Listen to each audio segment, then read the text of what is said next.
লংকা হৈছে আগতে হোজাই সমষ্টিৰ ভিতৰতে আছিলে আৰু লংকাৰ এটা আশীৰ্বাদ আছে মোৰ ওপৰত কাৰণ মই যেতিয়া বিধায়ক হলো বা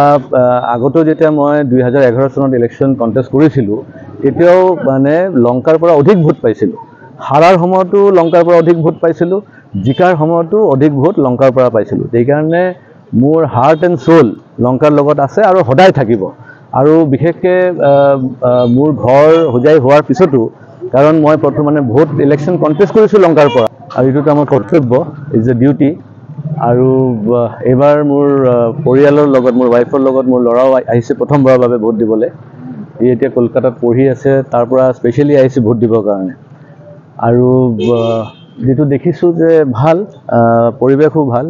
আৰু বিশেষকৈ আমাৰ এই সিস্টাৰ নিবেদিতা স্কুলত লংকাত মানে it is a very peaceful area ইয়াতে কোনো ধৰণৰ আনটোৱাৰ্ড ইনচিডেন্টছ কেতিয়াও হোৱা নাই আগতো আৰু নহয়ও সেইকাৰণে মানুহ একদম খোলা মনেৰে আহি পেলাই ভোট দি আছে ভাল লাগিছে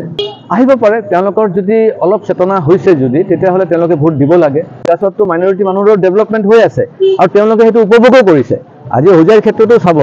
যে মাইনৰিটি এৰিয়াবিলাকৰ অঞ্চলবিলাকতো বহুত ডেভেলপমেণ্ট হৈছে তাৰপিছত তেওঁলোকে যদি বিজেপিক ভোট নিদিয়ে তাৰ কি কাৰণ হ'ব পাৰে তাৰমানে তেওঁলোকেতো তেতিয়া ক'বলৈ তেওঁলোকে কমিউনেল পলিটিক্স কৰি আছে সেইকাৰণে তেওঁলোকে যদি মেইন ষ্ট্ৰীম পলিটিক্স কৰিব লাগে মই ভাবোঁ তেওঁলোকে বিজেপিক ভোট দিব লাগে আৰু বিশেষকৈ মোদীক ভোট দিব লাগে কাৰণ মোদী ডাঙৰীয়া তেওঁলোকৰ ভাল কৰিছে আগতে কোনো পূৰ্ব চৰকাৰে মাইনৰিটি অঞ্চলত ডেভেলপমেণ্ট কৰা নাই মাইনৰিটি মানুহৰ উন্নয়ন কৰা নাই মাইনৰিটি মানুহৰ সুৰক্ষা কৰা নাই আজি বিগত আপুনি 8-10 বছৰ ধৰি চাবচোন কোনো ৰায়ট নহয় ভাৰতবৰ্ষত আগতে প্ৰত্যেক বছৰত 3টা-4টাকৈ ৰায়ট হৈ থাকে হিন্দু মুছলমানৰ কাজিয়া হৈ থাকে আজিতো কোনো ধৰণৰ কাজিয়া নাই সেইকাৰণে সবচে বেছি প্ৰটেক্টেড আৰু ডেভেলপমেণ্ট যদি হৈছে মোদীৰ নেতৃত্বত হৈছে আৰু সবচে বেছি হুকি যদি আছে সেইটো হৈছে মুছলমান মানুহসকল সেইকাৰণে মোৰ ধাৰণা যে মুছলমান মানুহসকলে এবাৰ মানে নিৰ্ভীক তেওঁলোকে